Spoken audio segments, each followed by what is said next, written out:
minutes. We begin tonight with a political fail heard around the world. Just before the election, Dick Morris, former political guru to Bill Clinton, predicted a landslide victory for Mitt Romney. A landslide.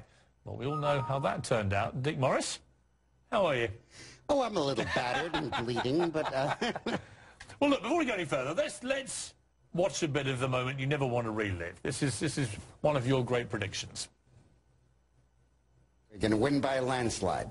It will be the biggest surprise in recent American political history. It will rekindle a whole question as to why the media played this race as a nail-biter, where, in fact, I think Romney's going to win by quite a bit. My own view is that Romney's going to carry 325 electoral votes.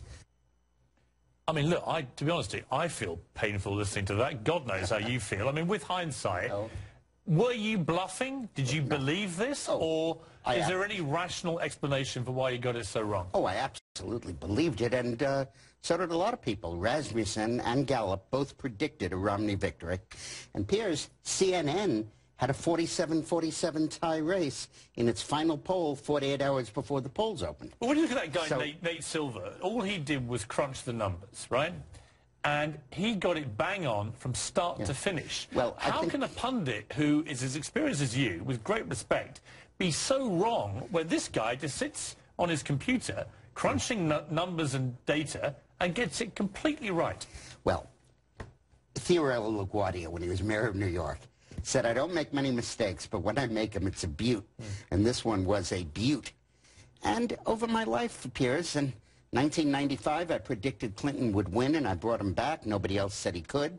2000, I said Bush was going to win. 04, I said Bush was going to win. 06, I said the Republicans are going to lose both houses. 08, I predicted an Obama win. You're making this sound like you're being one of the world's great pundits, Steve. And in 2010... But I have a little... And in 2010, I was the only person that said the Republicans would pick up 60 to 80 seats in the House. Dick, as you know, you've also dropped some other clangers, and we have a little roll call here. Let's watch this.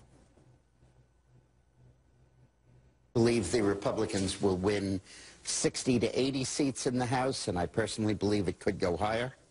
I think they're going to definitely win 9 seats in the Senate, and there are 2 that may fall, giving us the majority. There's going to be a government shutdown, just like in 95 and 96. But we're going to win it this time. Ohio is overrated. He can win and will win. Pennsylvania, Wisconsin, and a very good shot in Minnesota. That's a little iffy. And he'll never even have to think twice about Ohio. But he's going to win Ohio. So you're going to sue me? I said that he was going to win 60 to 80 seats in the House. We did. Nobody else said that. And I said we're going to win 9 seats. Well, the Republicans picked up 63 seats. 68.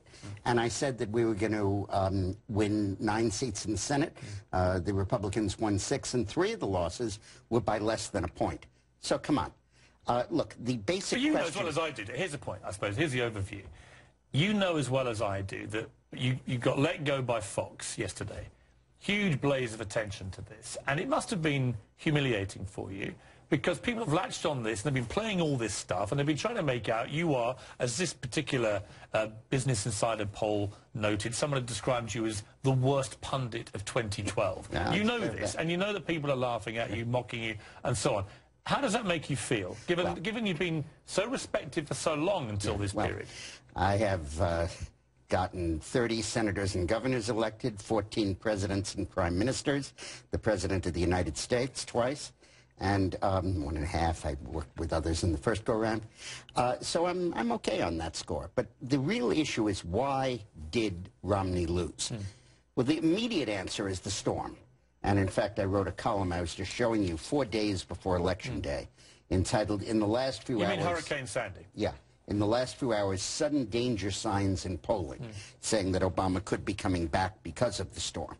The fact of the matter is that before Hurricane Sandy started, Obama was trailing Mitt Romney in Gallup, in Rasmussen, and virtually all of the major polling, because he had lost the first debate, not recovered it in the second, and gotten a little bit better in the third. And nobody could tell the impact of Sandy. 15% of the voters made up their minds in the last 72 hours. And they cited Sandy as #1. But it wasn't just Sandy, because when the numbers finally came in for Obama, he just cleaned Romney's clock. I mean, he did.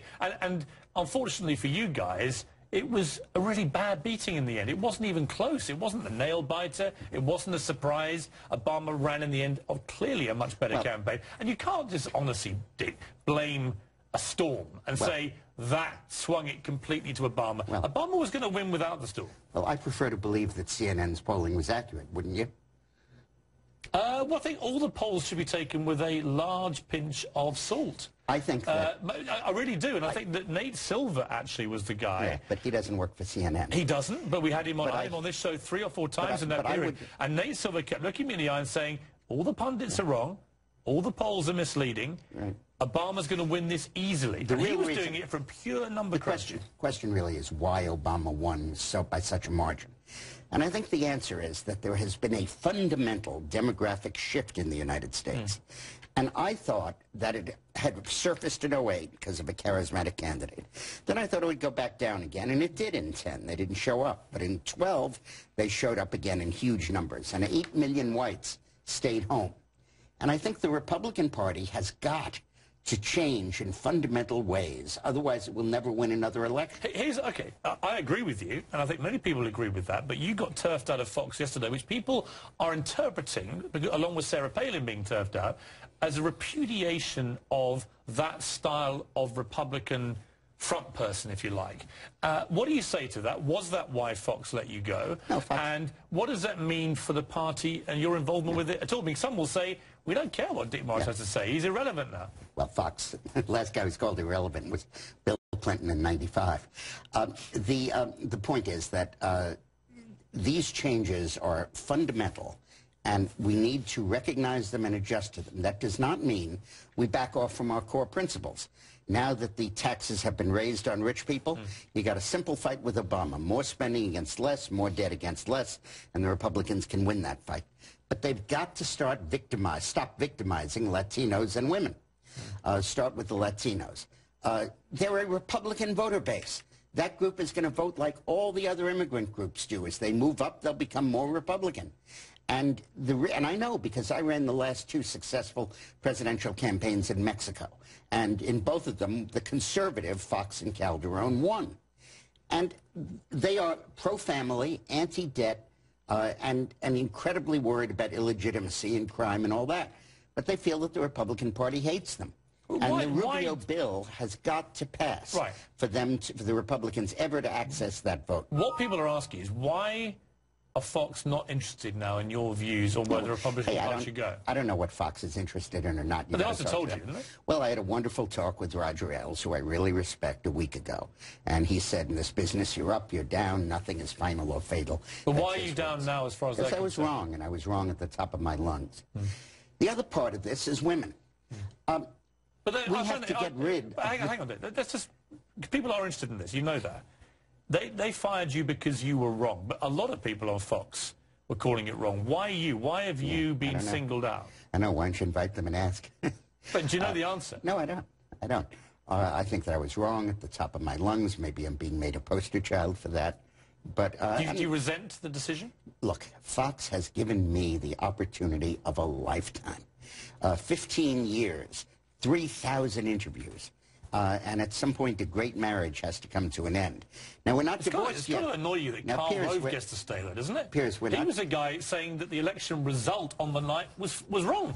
They had to stand up. Megyn Kelly had to stop running down the corridor. The divorce isn't final, but I am seeing other people. And I'm very grateful you are. What's interesting about Fox News is that their ratings have really plummeted since the election, really quite dramatically, down 22% of the key demo in January, the lowest demo number since July 2008, and in prime time, down 40% in the demo, its lowest demo number since May 2006. It seems from the outside, and they would do this to us, that Fox have got some real problems right now. Well, and one of the reasons is that they just called this election so badly wrong, and they may have driven the party and Mitt Romney down the wrong alley. Well, apart from whether you blame Fox or not, I'm not going to get into that. But I believe that the Republicans were horribly hurt among women by the crazy extremists who said that rape won't make you pregnant and it's an act of God. I think, on the other hand, the Democrats are hurt by those who say third trimester abortions are fine. We have to understand what Bill Clinton said.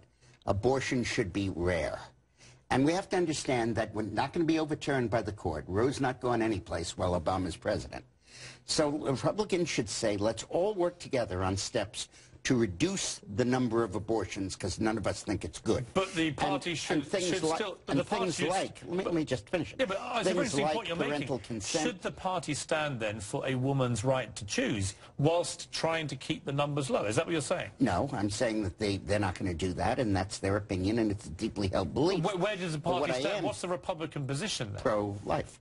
But I am saying... And yet you're not talking about abolishing it. You're talking about Piers, keeping abortion at a lower level. That's not pro-life, is it? Let me talk about what I'm talking about. When Bill Clinton took office, there were 1,400,000 abortions. Now there are 700,000. Right. Because of adoption procedures, counseling, birth control, I get that, but your position... parental notification, consent... I'm trying to work out what your position is, Dick. That the Republican Party needs to move from making abortion illegal to making it rare. Right. You see, but when you say turning it from illegal to rare, what you're moving from is pro-life to pro-choice in the debate. And you know that. You can't be... You're either or. You either believe it should be illegal or you believe it shouldn't. And if you don't, you move your position as a party. I believe that as a practical matter with the Republican Party, if they focus on overturning Roe, they're whistling in the wind, and they know that. Right, but as a party's position... And they've got to be very clear about this so that the women that you're talking about who feel disenfranchised by the party know exactly what they stand for. What you're saying is they need to move from pro-life to pro-choice, albeit trying to reduce the numbers. Yeah. Am I right? No, you're not. Explain to me why I'm wrong. I much prefer my own words coming out of my mouth. Well, but explain to me why I'm wrong. Because the issue is that it is not a theoretical debate as to whether Roe will ever be overturned. That we've had 40 years of Republicans dominating the court, and it hasn't been. This is a theoretical issue that should not be allowed to determine an election. Americans can come together, eschewing the extremes on this issue, and focusing in a workmanlike, practical way at reducing the incidence of abortion. You know, the teen pregnancy is down by 42%. Abortion is cut in half. Those are positive steps because of policies that Clinton and Bush put into effect about notification and counseling and all of that. Would you support gay marriage? Should the party embrace it now, given that so many states are moving that way? My view on gay marriage is that if a state decides to go for gay marriage, the legislature or the voters, that's great. That's up to them. I've got no problem with it. What's your personal view? I don't believe that the court should jam it down anybody's throat. What's your view?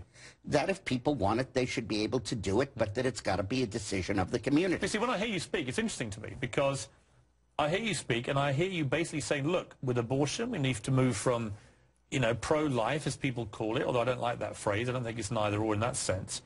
Pro-life to an acceptance that it's going to exist, but try to reduce the numbers. Gay marriage, going from an anti-gay marriage position to, yes, we should accept this, and it should be state decision. When the people approve it. Right. You see, the Republican Party's got to make its mind up as a party. Yeah. It can't have endless people on both sides ripping each other's position apart, so that people standing back when it comes to an election go, well, what do they actually stand for? Well, what we do stand for, Republicans do stand for, and it's becoming very clear, and we need to be much stronger on this, is holding down spending and debt.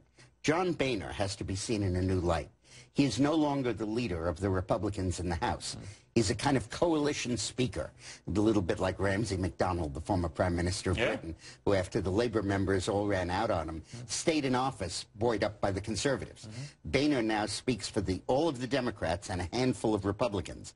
And the regular Republicans vote against his position, and he's okay with it, and they're okay with it because they can go back and home and say, I opposed higher taxes. Should Boehner should he be replaced? Well, I think a fight of that sort now would be destructive. But I believe that Boehner and the Republicans need to reclaim their fundamental legacy, which is if there was ever a time when we can understand that big spending and borrowing and ratifying it by higher taxes is going to destroy the American economy just like it's destroyed the economies of Japan and Europe. And we have to rally behind that. And what is stopping that is that Latinos and women feel they can't join the Republican Party, even though they agree with it, because it's excluding them. Final question. I want a one-word or two-word answer. Who would you most like to see leading the party into the next election? So it can be a surname, a first name. Scott Walker? Interesting call. Dean Morris, good to see you. You can always come back here at CNN. We're not going to ban you or fire you. Good to see you.